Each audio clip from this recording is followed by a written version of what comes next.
વડોદરા મહાનગર સેવા સદનની સ્થાયી સમિતિની બેઠકમાં દક્ષિણ ઝોનમાં પાઇપ ખરીદવાના મુદ્દે લેવાયેલ નિર્ણયનો કોંગ્રેસ કાઉન્સિલરોએ વિરોધ કર્યો હતો।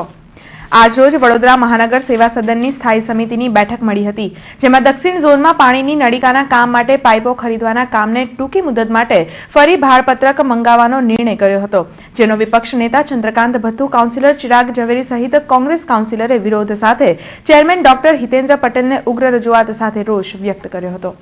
એટલી બધી ગંભીરતા છે કે 8મા મહિનાથી ઇજારો પૂરો થઈ ગયો છે, 12મો મહિનો આવવાની તૈયારી થઈ ગઈ છે। 4 મહિનાથી છેલ્લા પાણીનું એક પણ કામ આ 3 વહીવટી વોર્ડમાં થતું નથી।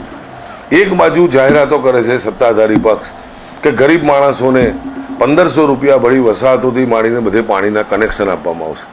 લોકોએ વસાહતોએ પૈસા ભરે આજે 2-2, 3-3, 4-4 મહિના થયા, પણ ઇજારો નહીં હોવાના કારણે કયા કારણથી આ લોકો નથી કરવા માગતા? કોઈનું દબાણ છે રાજકીય, કે ભાઈ કોઈ જગ્યાએ ગોઠવણ નથી થઈ?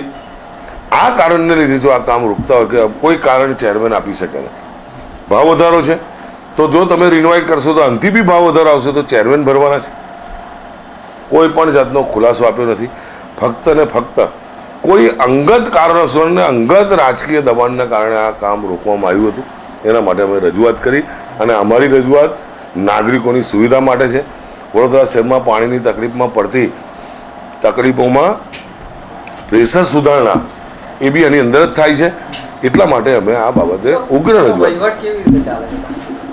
વહીવટ પર પકડ ગુમાઈ જેવું વારંવાર સભામાં રજૂઆત કરી છે। આ પાણીના ઇજારા માટે ભારતીય જનતા પાર્ટીના કોર્પોરેટરોએ રજૂઆત કરી હતી, કોંગ્રેસે બી કરેલી, પરંતુ કોઈ ને કોઈ કારણથી આ કામ રોકવામાં આવી રહ્યું હતું, એટલે અમારે આજે રજૂઆત કરવી।